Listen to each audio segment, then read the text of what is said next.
Morning, morning, everybody, and welcome to another edition of the Bread for Soul Convos with myself, Sir LSG. And thank you so much, firstly, for joining me this morning. It's a beautiful Monday morning. If you're watching this live, some people might only watch it later on YouTube or later on another date. But anyway, the main aim for this particular show is really to share knowledge and experiences with people who might be in the music industry, who might want to navigate their way better in the industry, just by sharing what we go through as artists and make sure that the knowledge is out there. And today I've got somebody who's another, like I would say, another special member of our scene, our house music scene in South Africa. Cisco Umlambo has you know was is a founding member of Multiracial Records, and I mean Multiracial has been there for over 20 years. Where back when record labels were not so fashionable, it wasn't just an easy thing. Hey, I wanna go independent, but they've kept the culture and they've grown into many different parts within the label. It's a label, it's a school. They sell audio equipment, the studio as well. But I'm so honored to be hosting you, my brother. How are you, Cisco? I'm getting you, man. I'm good. I'm Thanks for good. having me. Thank you for joining me and spending your time this morning with us. And I think I do have to start because not many people, I'm sure a couple of people would be asking themselves why you use Umlambo, as part of your name. I asked you the other day because I wanted to know how you want me to label, title you on the artwork. Is it Umlambo or just your surname Ribeiro? Uh, if you could explain to people how that came about. Um, I've always had the nicknames as Cisco, and then I was playing in a club like in the early 2000s. I think it's right in the beginning on Millennium 2000s, and one of the club managers, they actually, I'm not 100% sure if they're from Angola or Mozambique originally, but they they knew the Portuguese language and stuff, and my surname is Ribeiro, which stands for river. So this manager also knew how to speak Xhosa, and yeah, he came up with Umlambo and started throwing it around in the club, and then eventually guys just started picking up on it and calling me that, and eventually I just adopted it. Yeah, super, super, bro. Yeah. But has it ever like gotten people thinking twice when they see your name and then they see you in person? Yeah, I always get that. Not so much now because I mean people have grown to know the name, but for about 10 years or so, everyone would invite me to go play, especially in the outer lying areas and also in the townships and stuff.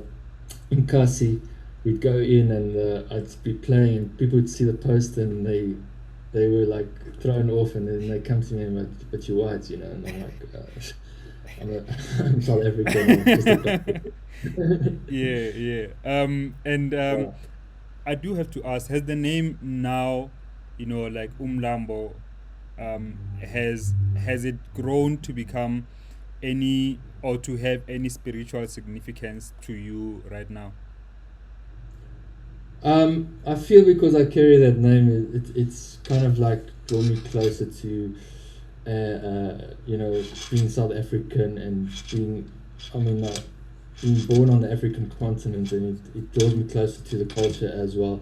It kind of like opens up me to actually relate more to people on the ground, and relate to all cultures in South Africa. So yeah, I've been fortunate enough to have a very cross pollination of cultures. To even when in my bookings when I play and stuff, I've been very fortunate enough to experience all sides of South African culture through me playing and stuff. And yeah, and the name basically helps me to like you know open up and relate to people Mm. regardless. And for those that aren't familiar with Umlambo, in the sense of if they come back from a more European culture, it basically I give them sort of a pathway to understand the other side, you know, if you can put it like that, because I mean South Africa is so multicultural. Yeah.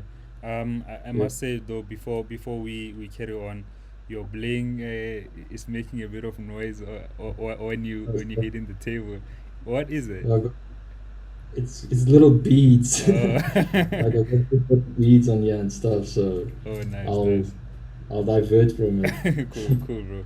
from Um, bling. yeah, yeah. I want to get into your music journey. Especially like when it comes to DJing.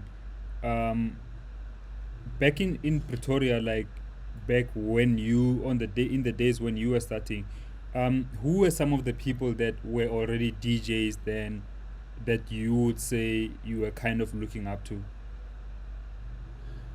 Um, Back then, like when I started getting into it, I mean, in school and everything, I was basically introduced into even into the quieter scene and everything through a friend of mine who was in the same school as me. We were in a Model C school, so I had a mate of mine from Sosh, and I had another DJ called DJ Localizer in the school. They were playing a lot of quieter and stuff, and I started getting into this. I originally was into like rap and all the gangster rap and everything, and slowly but surely I got introduced into quieter, and we were getting cassettes from overseas. Mates were getting people to bring in cassettes back then. This is pre '94, and we were getting introduced into house music from overseas and stuff, and then slowly that became like those two parts crossed of the quieter music and the house music, and I kind of like grew into that. So that time there was Christos, there was Vinny still, it was in the scene. There was Glenn Lewis. There was, I was fortunate enough also to be more in the northern side of Tshwane in Pretoria, and I would catch Bop Radio back then. So and Yeah, that those guys were on the radio, and I'd be listening to that type of music and stuff, and that's how I got into following this. So those the Bop generation guys, Bop FM, yeah, yeah, Bop Radio. for sure, for sure. And I heard a story about like how at some point you wanted to, you and a few friends, you wanted to bring people who were from town, specifically more white people to experience the township lifestyle and the township parties, And if you could share that story of, basically, I want to know who were some of the DJs as well that you were collaborating with in what you were doing then. Um, as I said, I was in a Model C school, so I had a friend. We had a friend in Sosh. We had some friends in Sosh, which were the Piche brothers. It was Tony Piche and George Piche, and they were based in Sosh, and then it was obviously the localized and stuff. And we came up with this concept of creating an environment where we would bring different cultures and different people together to understand each other through the music. So, and this is where actually the word multiracial grew from. So we started with, like, back in 1999, we started with a party in Sosh. It was at TUT, which a lot of people are familiar with.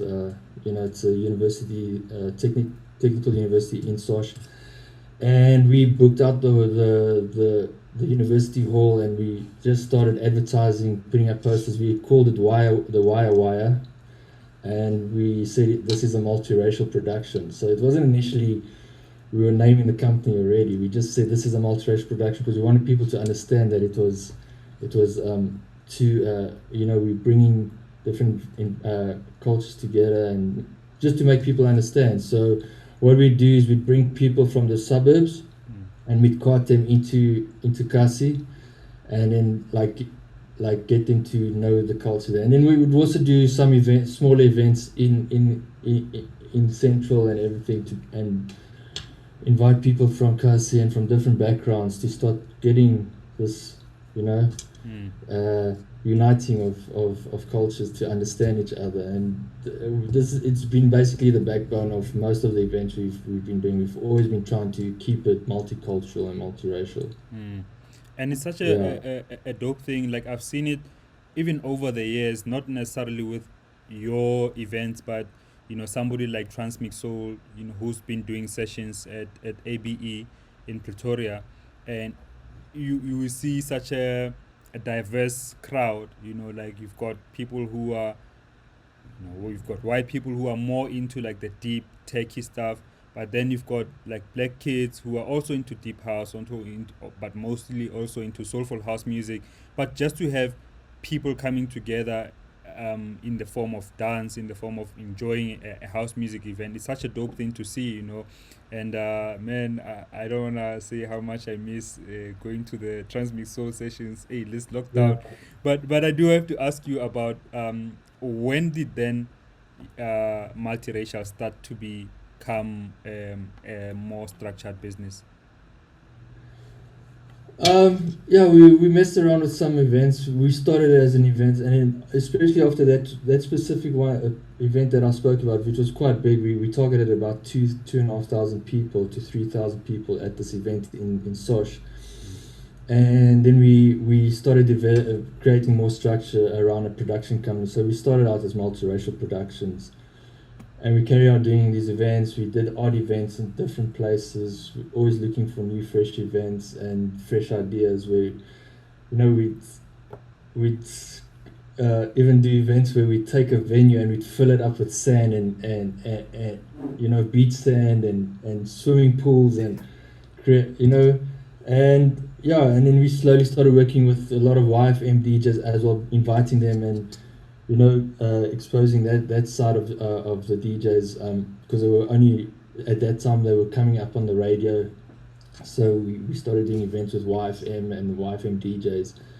and yeah, and that's where we started getting more structure. And as we grew, the years went by, and then we started breaking out into these different departments, if I could say, these different little sections that we felt was a need that we needed to do to, like for instance, when we created the record label, we felt like we weren't getting enough space to release. So we started the record label, we opened up a studio, and we started working with different artists and DJs, and, yeah, and from there it grew, Yeah, uh, yeah, yeah. so, We will talk about like the all of the structures that within multiracial records a bit later as we carry on with the conversation. But I do have to ask you about your partner Arthur Bukenya. How did you guys meet? Yeah, the first time.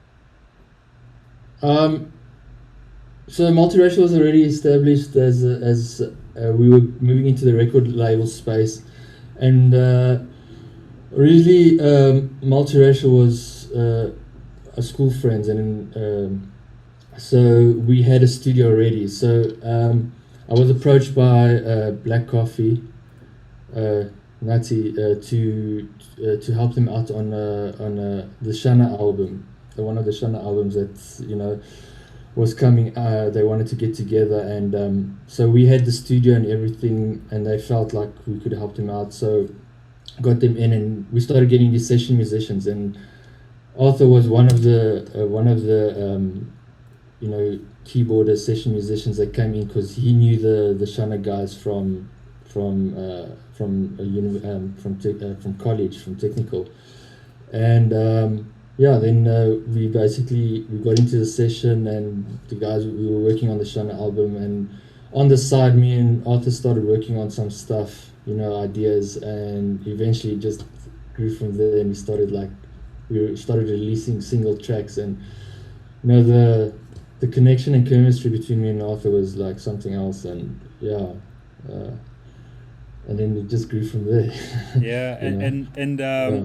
with your project though, like as Sis and Jones, like deciding to come together, um, you've brought like the music that you guys were doing back then. Like I was just a kid into house music, and I remember like we used to do these.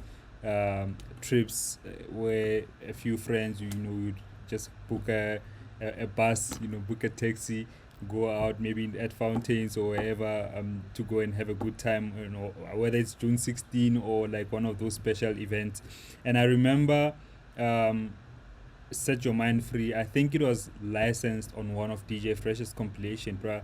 That was a massive tune. And I wanna know, like, from you, when that song came out, when it was licensed on that compilation, and it was such a big song, how was the feeling for you guys? What was going through, you know, your guys' mindset and otherwise? We we we we we weren't expecting it to blow up like that. I mean, we were sitting on the track for quite a while. Actually, the track had come out on vinyl already. So what had happened is we were in studio and we were like we were thinking of not actually thinking like I had a record store right next to our studio, so the you know the guys that were selling the records, it was part of the studio. They were selling records, and the one guy had put on a record to play on the speaker, and our door was open, and I heard this beat. So we just took it, and it was on the spur of the moment. We took this beat and we started jamming around in the session and putting it together. And it was just you know, it was a track that we put together very easily and very quickly, but like we had the thing of you know, creating a positive message, and we didn't know where to release it, so we just went and we pressed the vinyls ourselves, you know, and we started putting it into all the record stores, and Sol Kenny caught onto the vinyl because they had a record store as well, and we were given the opportunity to put it on Fresh's label, and I mean on the compilation, and it was like, I think, track number 4 or number 7 or something. So it wasn't like a really important track, you know. So we just like, okay. And next thing, yeah, we know this thing is blazing all over the place, and it was it was quite a surprise, but and we just kind of rode with it, and with you know it caught us off guard. Yeah. But I think also because we had established the vinyl out as well, it gave us the mileage for DJs to play it out, because there was only vinyl those days, so Yeah. that helped us a lot, and you know, and obviously it became what it became. Yeah. Super So stuff, bro. Like, and and sorry, you were saying? yeah, and the message we wanted to put out, you know, got out there, which was, you know, set your mind free. True. So yeah. Bro, like, this is such a dope thing because I wanna know now, like, once you've got this mega hit, it's on one of the biggest compilations in South Africa, you know, and you went on to do an album, No Barriers. Just the making of that album, was your mindset as a duo, was the belief already there that actually we can make it, you know, like we've done it on Freshest compilation, and were you going into this album knowing very well that anything could happen, like it could really become something special? Yeah, we had already after Set Your Mind Free, we started releasing some other stuff which we saw was making some little bit of waves. The tracks we were releasing, there were certain tracks we were releasing because the No Barriers came out, I think maybe 3 years after we actually released Set Your Mind Free. So in between there were there was like tracks like Desire, Yeah. which was hitting home. You know, it was getting reactions. R. Jones released Listen with Your Soul. We released No Barriers, which was, it didn't have vocals on, but this track was making waves everywhere. We couldn't understand it. And it was all things based on, like, we never ever had a structure of how we were going to make these tracks. We just got into the studio and did what we did, and it went where it went. And then we decided, well, look, we've got tracks building up. We've released it as singles on compilations and singles on, you know, on vinyl, because we were still carry on releasing tracks on vinyls, like 2 or 3 tracks, and the response was great. So then we decided to put out the vinyl, the album, and obviously digital hadn't taken off yet. So we felt like it's time for an album and to give something to our listeners where they could have a compilation of all our music. Yeah. Nah, man. Yeah. Like, So and I mean, no barriers, bro. Like, it's such a, even to date, I still feel like it's just one of those songs that were so much ahead of its time. Like, the quality at that time, there weren't a lot of South African producers as much as there is now, and certainly even if there were some producers, the quality was not at the state of this level of no barriers. Like, the whole album was such a well produced album. But I want to ask you about the sad passing of Art Jones, because I feel like a lot of the times we never really get to talk about those who have passed on, especially those who have had such a big influence in the scene in general. Like, um, how did you find out about it? Like, when it happened, if you could just take us back. I don't know if you mind sharing the story. uh, yeah, it was quite a surprise. The it was a Saturday morning. Actually, we had been trying to get hold of AJ for like almost 2 3 days, and no one was he wasn't responding to anyone's calls or SMSs, and it was unfortunate. Like on a Saturday morning that I got the call, and of his passing. It was quite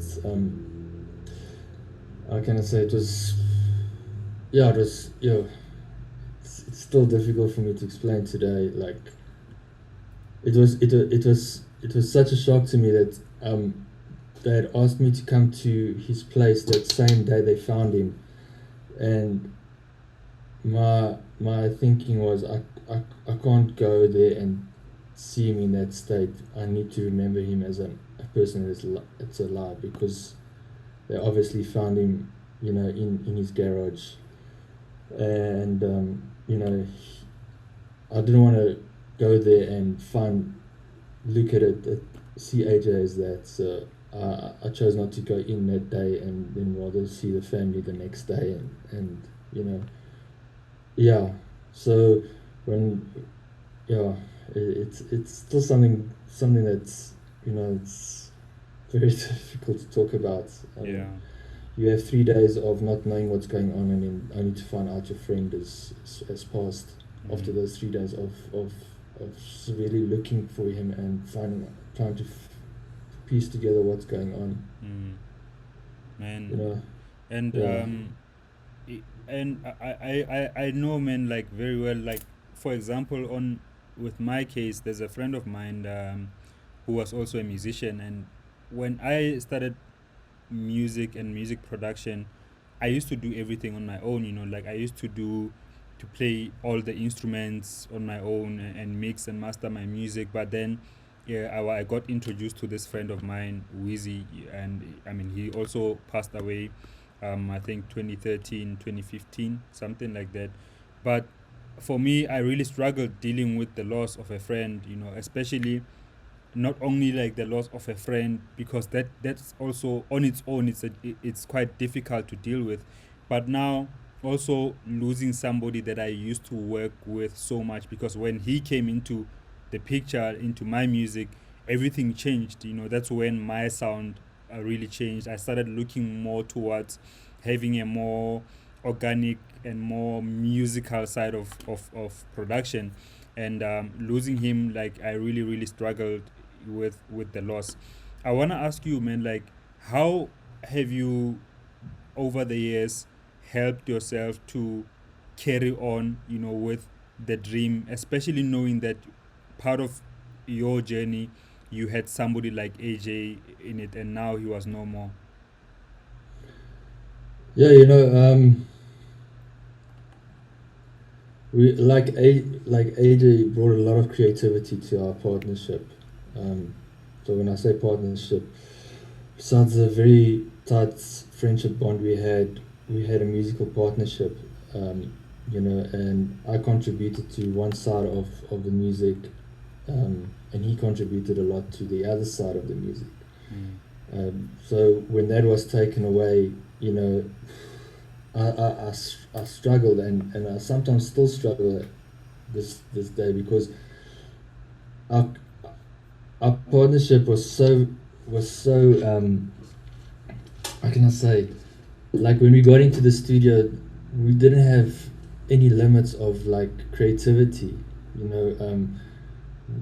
Even if there was one day that I didn't have a lot of zest to create in the studio, he would be there, and that would ignite like some creativity in me, and vice versa when he didn't feel it. And not having that anymore was severe. I mean, at the time when he's passing, I was busy on well, it was a compilation / album. It was the Capital House Movement 3. Mm. And if you listen to that specific compilation, the tracks, because what I was doing is I was sourcing, creating a compilation where I basically create a platform for up and coming producers, and in that space I also was making my own music to fit that compilation. I hadn't released any type of solo album yet, so if you listen to that one, it's even the whole album is basically on a minor scale, very sad, you know. It was at that specific time when this whole thing happened, and I struggled with that album. I mean, to find even people to work with, it was very difficult for me. So I even feel it's not even anything close to my best works, but it just expressed how I was feeling at the time. Mm. So it was very difficult, and it took me long, I'd say 4 or 5 years before I even released my solo album. Mm. Because I couldn't find someone that I could gel with well and made things happen the way I wanted to, like I did with AJ. Mm. Yeah, so I struggled, and I still struggle a bit today, but now and again I find guys to work with. I haven't really gone into a fixed partnership with anyone, because I can't find that connection like I had with AJ. Mm. But I do find people I work with, and you know, they come to the table. Like there's one specific producer and very talented keyboard player, Key Snow. Yeah. Yeah, when he came into the picture, you know, that's about the closest relation I've found to AJ with keys. Mm. Yeah, but Yeah. other than that, I jump around a lot, and Yeah. you know, and Yeah. currently now, like I'm with I've got a little trio group that I'm working with. I'm actually working on a little EP and stuff, which I'm gelling with, but no one that's like a keyboard player or anything, you know. Yeah. Yeah. So, yeah. No, cool. And I do have to ask you though, like about, because you know, when you think about the loss of somebody, it can be sad, you know, naturally, but also I believe we do need to celebrate the life of AJ, you know, for what he has done for a lot of other many artists. You know, he was a producer not only with your duo as Season Jones, but he also worked with a lot of other people on a few projects. Musically though, like what would you say you missed most about AJ? You know, he used to do these things in the studio where he used to, like, I present the beat, and maybe like have a bass line going and stuff, and then he'd come with his little funny melodies, and he'd like imagine this, and then he'd play something, and then he'd laugh at it as if it's like, you know, when you're sitting in like watching a comedian, and he does something funny by saying something funny. Yeah. AJ would do something with musical keys and do something funny and laugh at it. He would laugh at it as if it was a comedian telling a joke. You know, that's something, and that always brought some like other type of creativity in the studio. Because from there we'd always find like funny things to do, but eventually it would just work out into something that, you know, people would latch onto, and Yeah. yeah. That's one of the things. Like he's giggly laughing character when he's playing on the keys and playing funny things. Yeah. Yeah. Man, that's yeah, no, I love hearing that, man. And also, just to close on off this particular topic, and I on this particular show I do have every first Monday of the month a psychologist by the name of Dr. Tonyani. She's a psychiatrist rather, and she's helped a lot of people with depression and anxiety and other mental related issues. She's at the Life Kastenhof Hospital in Midrand, and if anybody really would like to book an appointment with her, the numbers are there, the email is there. Please do, because especially as artists, sometimes when as creatives we get into this zone of creating, but we don't really take care of our mental health and our mental well-being, and I think it's such an important thing now more than ever to as much as it's important to exercise and to eat healthy, but like mentally too, that's another part that we should never neglect as people. Yeah, I just wanted to get through that. And bruh, also, I mean, Cisco, and I feel for you, bruh, because like another person who you worked so for such a long time with also passed away, but tragically, after some bad violence and being murdered. And I'm talking about Rowick Deep, right? Because you released a couple of albums of him back in the days. What would you say you remember most about Rowick? Rohit for me was you know Rohit. I've known Rohit longer than I knew AJ, but I knew Rohit on a DJing type of side, and we grew close through the DJing and playing at events and playing in some of the clubs and stuff. But when we lost AJ, Rohit like kind of took the role of of my right hand man. Like he was like a motivator to me in a sense, like what you had spoken about just a few seconds ago about depression and stuff. I mean, it's a serious issue in the creative community because we give so much from ourselves through our creativity. And like he was a serious like there were days we had like ups and downs, and he was a motivator of like pushing on, and he that's the type of character he was, and to lose a friend like that through the circumstances that it happened, you feel like things, why you get robbed of these things. He was a serious pillar in multiracial for many years. I mean, he came in after we had started multiracial, but he was one of the strengths, like where, especially after the whole AJ passing and stuff, he was a serious strength in here, and a pusher for a lot of things, and to lose a friend like that, I mean, Yeah, yeah, yeah, man. Hey, bro, like it's such a sad thing, man. And just like generally about crime in our country, it has robbed so many people of their family members, and I think that our society, we do need to deal with, I think, the violence, especially at a young age. Like it's so difficult when you think about crime at a large scale where it is, but we don't really trace it back to the violent nature of our upbringing and our history. That's something that I think we uh, also need to deal with. In a more um, in a less passive way, and really be more active towards that. And I want to talk about something else here. I remember, like, me and my friends bought a multiracial vinyl. It was by Simza featuring S-Tone, Holding Back. One of the dopest tunes. S-Tone is from Swaziland. It was a dope collaboration between you guys and Swazi Boy Entertainment. Um, But just with regards to multiracial, for you, is it always about having a perfect balance between you as a DJ, as Cisco Umlambo, and multiracial records, or with regards to attention, more specifically, like, do you give attention to where, if multiracial, or is it more about what's needed most at a certain time, which entity needs more attention? Yeah,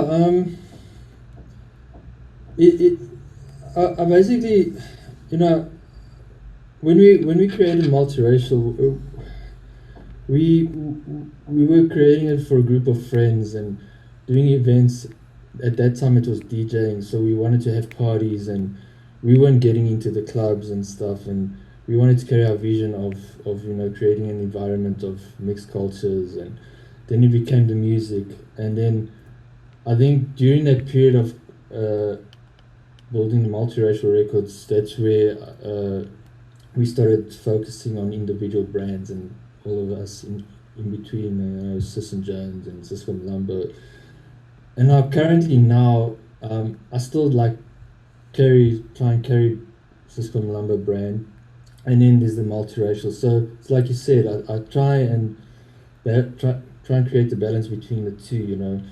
I've got a certain important vision for multiracial to still be there to create platforms to educate the new people in the new ones that are coming up in this over presidents for a certain period until I get it back on track, and then try and get the other one back on track. So it's a kind of a back and forth, like you've said. Yeah.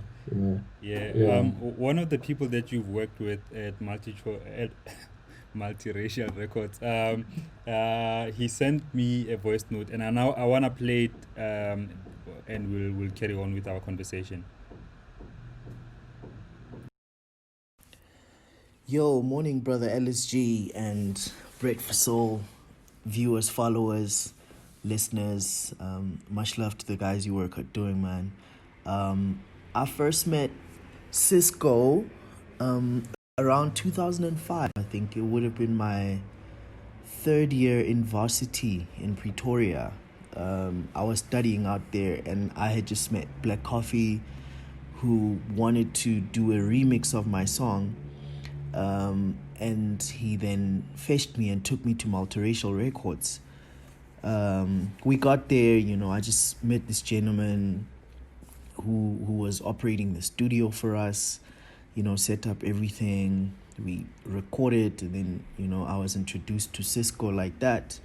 And I later then, hung out the shop quite a lot because, it was such a great space and a great vibe, because there were music instruments there were records, there were CDJs, and obviously with at the time being an aspiring producer, it would be such a great space for me. So then Cisco suggested we do a song together, and I was like, no, cool, man. Let's have a listen to what you've got. And he gave me this massive beat, and he already had an idea of what he wanted the song to sound like. So he taught me the words Umoyo Kurasao, and explained to me what it meant.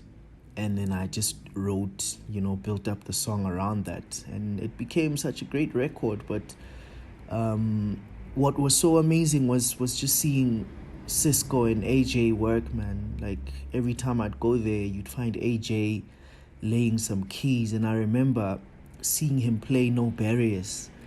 That was amazing. And then I'd seen him play Set Your Mind Free as well. So it was such a great space, man, and the gents were always so accommodating. And I remember we did a couple of tours together. We did, obviously, our base being Pretoria, we played a lot of gigs there, but we also went around the country on some campaign. We did Cape Town, we did Durban, we did Swaziland. It was so amazing, man, and just seeing these guys perform, I think at the time there were not a lot of duos that you'd find where, you know, the one guy plays keys, or any type of instrument, and the one part then would DJ, you know. So for us, it was a new concept and it was amazing, and they pulled it off so well, man. And rest in peace to AJ, gone too soon still, but we thank him for the great music he did with Sis and Jones. It's been amazing. Even now, it's one of those records. They got so many records that you can just pull out, even for a remix, and it will still bang today, you know. So much love to Cisco. Brother, if anyone deserves some sort of lifetime achievement for your contribution to this music, it would be you, man. What you've given this industry and the genre of house and dance music over the years is just, you know, it's unmatched. The fact that you were one of the first few guys to even have a studio and a whole shop running, that on its own is just amazing, brother. So big up to you and God bless. Thanks so much, man, for all the great music throughout the years. Peace. Yeah, man, I love that voice note so much, and just from you, bro. Like, Tumelo. yeah, Tumelo Ruele. I will have him on the show at some point, but I want to ask you, Cisco, what would you say has been the most fulfilling thing about you following your passion with music? Seeing guys doing this stuff and going forward, like there's a lot of guys that have come through here. I'm not one to ride on people's coattails, but I mean a lot of guys have crossed my path, and having multiracial being that space, crossing, you know, that's kind of space where they've come in and it's taken them in that direction that they wanted to be to. Yeah, That's more important than anything. I mean, I feel when, like I said, I'm not one to ride on people's coattails. So when I see that, it's for me, it's an internal satisfaction to see that type of thing. You know, guys yeah, growing and conquering the world with their stuff. yeah. It's awesome.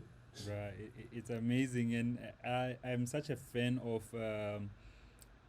artist development. You know, like and anybody who takes artist development seriously, like I really love that.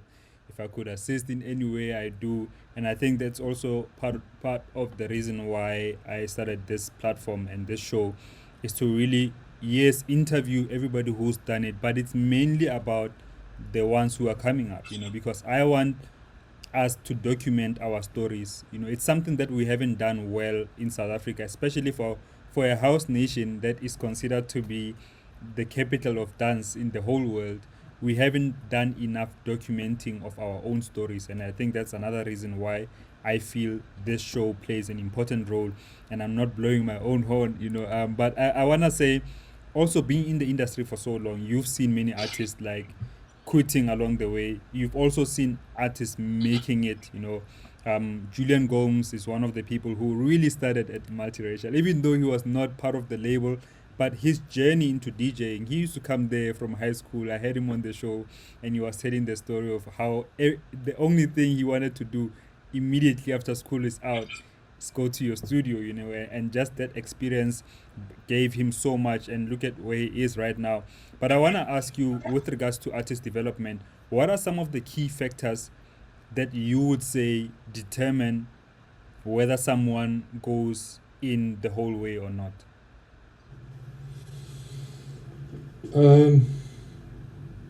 I think being in it for the right reason, number one. A lot of people obviously watch, especially now with social media, people see a different side. They only see the tip of the iceberg, as I say. I know it's a cliche, but there's so much things behind the scene. And if you don't have that stuff, if you don't have that love, if you don't have that drive, if you're in it for the wrong reasons, you know, the industry is going to take you down. You are going to give up. You are going to throw in the towel. The amount of pressure you have in this to even on the creative side to putting your stuff out and not knowing if it's gonna resonate with people, resonate with your followers. That amount of pressure is huge. And if you're not in it for the right reasons and have the strong belief in yourself as well, you are gonna throw in the towel and just, because it's not smooth sailing. It's not what it looks like on social media. Yeah, true. So that's the number one factor. Be in it for the right reasons. Know why you're in this industry. And with being part of an institution or being one of the founders of such an institution as multiracial and what it is right now, I spoke about like the record label, you spoke about it, but also the music school and the DJ school and the audio side of things where you're selling equipment. But just with regards to artist development, still staying in the topic, are there any kinds of expectations, especially beyond the musical role, the educational role that you guys play as a school, whether from parents or from the students themselves, because I could imagine somebody who wants to be a DJ, wants to learn how to DJ or how to make music, and then now they're in that thing. Have you found that, or how do you rather manage expectations towards you, firstly as an established DJ, but as also as the institution in general? Like, because people would assume, now I'm gonna study multiracial, SISCO is there, so many people have been through the ranks, I'm gonna go there. Do you find that many people have got expectations from you as the school, but also from you as an established DJ? It's funny, we get on a daily basis, we get people like asking us about our courses and stuff, and then they're like, so after we finish the course, we're going to be playing in the big clubs, or we're going to be playing big events. And we're like, we from there already, from the beginning, we make them understand, like, look, you come here, we give you the tools to understand the industry, we give you the tools to work the industry and, to progress in the industry. Like, when I learned to produce music, or I learned to DJ, for me, it took me 3, 4, 5 years to learn how to DJ, because first to get hold of the equipment, and then to learn how to release and to do all that type of little things. That was all self-taught, but now we're giving it to you in a shorter span and making you understand the stuff. We're giving you the tools, but at the end of the day, it's your drive, it's your work you put into your brand, yourself as a DJ, that's going to carry you forward, and you're not throwing in the towel. It's not us that's going to just open up the doors completely. We basically try and give you as much tools so that you can go forward into this industry, and at the end of the day, you have to put in the work. Yeah. It's like anything in life. You go to university, you learn how to be a civil engineer, or learn how to, you're not going to be guaranteed a job, but you have to put in the work to eventually. You have to put in the work to climb up in the ranks of a big civil engineer company. It doesn't just come to you. You're going to start as an apprentice somewhere, and you're going to build yourself up. So it's the same thing with us. We make it clear in the beginning already. And we've had a lot of dropouts, people who think they're going to start playing or making music, and we take them through the process of theory and stuff, and either they get bored of it and give up, or they stick through it because they know what they want at the end of the day. And such an important thing, man, because like I can imagine as a school, especially when you start a school like that, when you guys are established and you guys have released hits before, and people think just from studying there and from learning from the best, I will become the best myself, and it doesn't rub off like that. Yes, the inspiration is there, the knowledge is there for you, but it's really, really up to you as an individual, how serious you take it and the effort that you put in, how far you're willing to take it.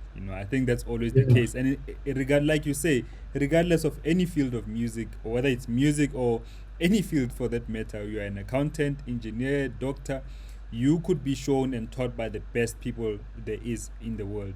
But at the end of the day, it's you and your own personal effort that will differentiate where you go in the industry. And I just want to close. Well, before actually we close the multiracial thing, I do have another voice note from somebody who's worked with you, another person, and they were so quite emotional when sending this yesterday. But let me play it, and then we'll carry on with our conversation. Okay. Hi everyone, this is DJ Lutz, and this is Bread for Soul Convos with Sir LSG. SISCO UMLAMBO, where do I begin? Wow. I met him officially in 2009 when I recently moved to Pretoria at that time in 2009. I met him because of Greg Nate. Cisco that time was looking for a person to do PR and marketing for multiracial records. We met, I got the job, and I also became a DJ under the record label. I was the only female, so you can imagine the nerves getting there, being the only female, surrounded by guys, intimidating. And it was my first year as a DJ as well, so you can imagine. But all in all, Cisco, not only was he my boss, he was a mentor, he was a friend, someone I could count on, a person that gave me advice. He really shaped my DJing career. He opened a lot of doors for me. He taught me a lot of things to always be patient about my DJing career, to not rush, to do it for the passion. We've been through so much with Cisco, and I'll forever be grateful for all that he has done for me and my career. It was a privilege and honor to have worked with him that time, and I'm still honored to still keep in touch with him even today. He's one of the greatest. He's a legend, and I wish him all the best in his career. He'll forever be a legend in my eyes. Thank you. Yeah, man. Lutz. Lutz. Yeah. Lutz is one of the DJs, man, the female DJs who came through the ranks of multiracial records, and I saw an interview that you did with DJ Christos for his dance music summit earlier in the year, and you were saying that actually before COVID-19 happened, you had almost the same equal number of applicants of guys as much as you had of females. What do you think about the industry, especially going forward? Do you believe that we are becoming more open? The industry is generally becoming more open and acceptable. Open and accepting towards female artists. Yeah, I think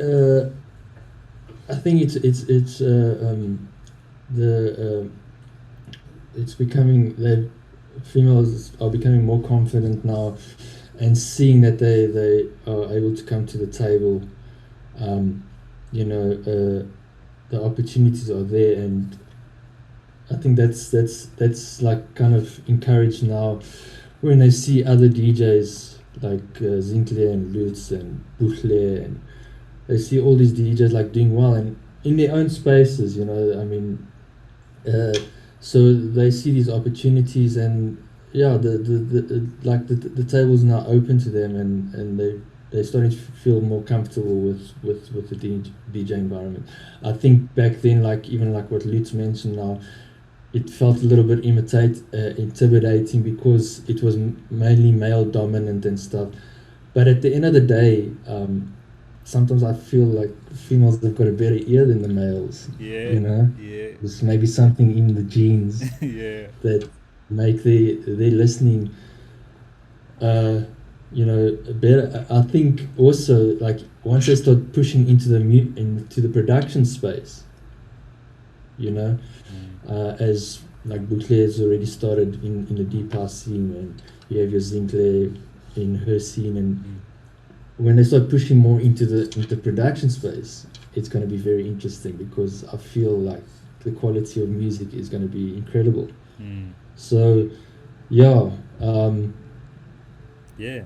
yeah, I just I hope that think the uh, space is opening up and they're getting more comfortable. yeah, and I really Yeah, do what I've seen as well with regards to young female artists coming into the game, especially those who are starting to learn production, but also just who are those who are just DJs, is that they've got a way that they go about their business that is less fearful, like guys used to be. Like I feel that females, young females. I've seen ladies doing their own events at a, and they're not necessarily like big names, but they've got such dope support and they're doing things on their own. And for me, it, that it's just like I love seeing that, because for a long time we've had a culture where artists are so self entitled and don't really wanna invest in their own careers. They don't wanna do things on their. I mean, like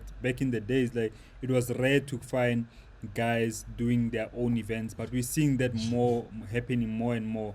And I love seeing that, especially when it's done by the ladies, because they always seem to have um, a way to pull in support into what they do. It's such a dope thing to see. yeah, I wanted to say just in closing, Cisco, like the lockdown for me, it has given me a chance not only to think about my life in general, but my career too. Things that I wanna do. As much as it has impacted us negatively, but I found positives within this period. And what are some of the things that have gotten you thinking, especially now during this period, especially about thinking about the future? um, I think creating more of a difference again. I think there's so much more we can still do. Even myself, um, working hard at leaving a legacy of multiracial, because at the end of the day, that's what I want to leave behind. Um, you know, I've seen so many, especially like our creatives, like how much they're suffering, and I want to find a way to like assist more in this. Even, you know, yeah, it's been a difficult period, and it's still going to be 1 or 2 or 3 months of difficulty, Mm. and trying to find ways to make these things work for us. Because I mean, I can imagine how much people are going through at the moment. It's a very difficult period, Yeah. and you know, uh, yeah, I mean, also this thing of addressing these issues of our our crime and violence. We were just hit about a week ago. Over the weekend, we were hit here with someone breaking in and clearing out our equipment.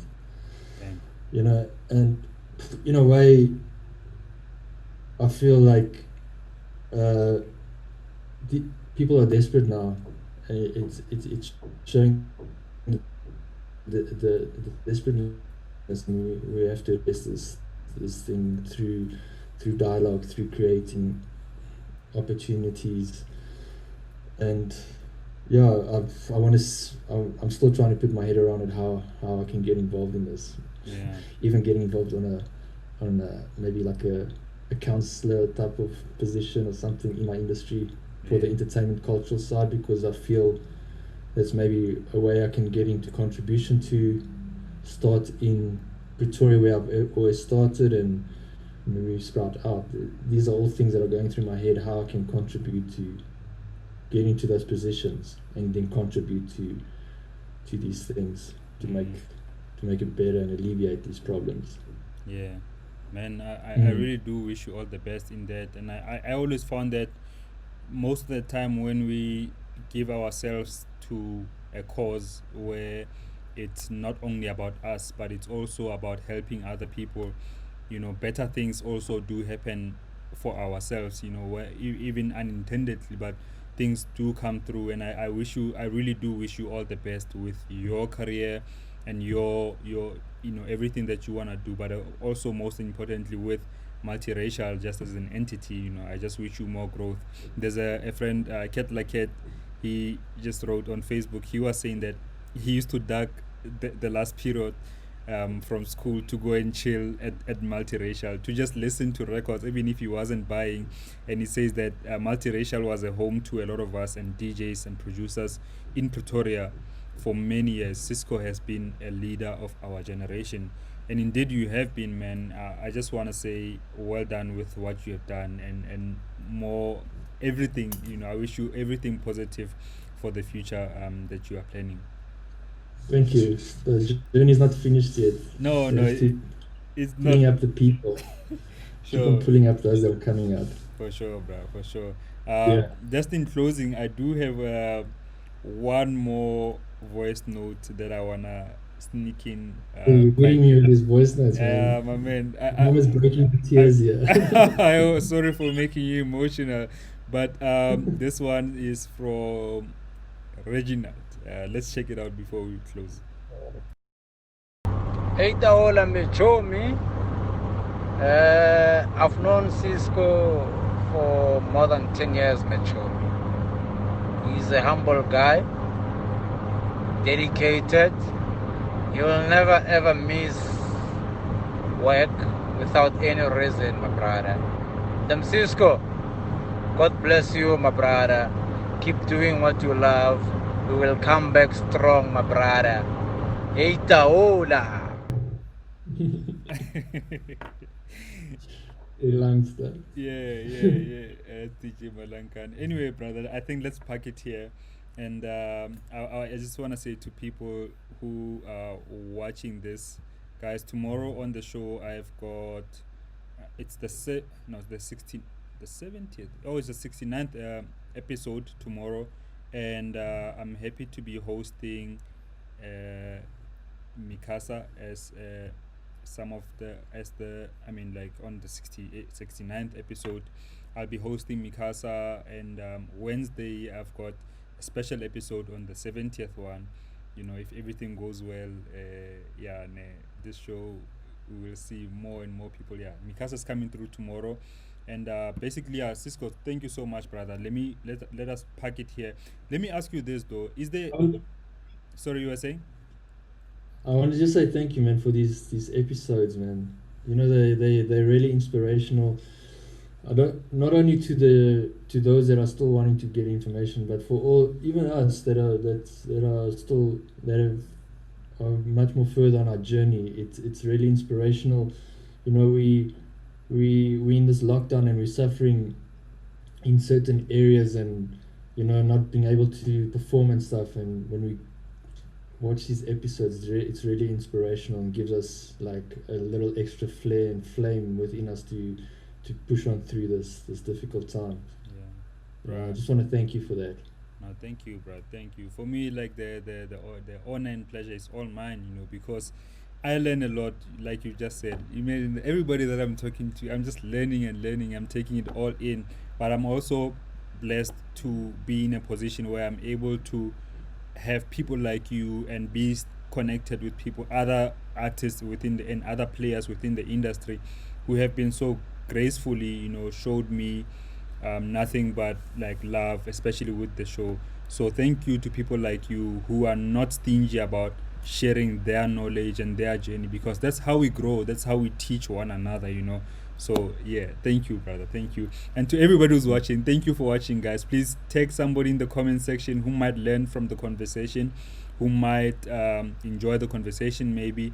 And also, please, let's share the video so more people can see it, more people can, you know, be aware of the show. And let's remember to stay creative. Peace out.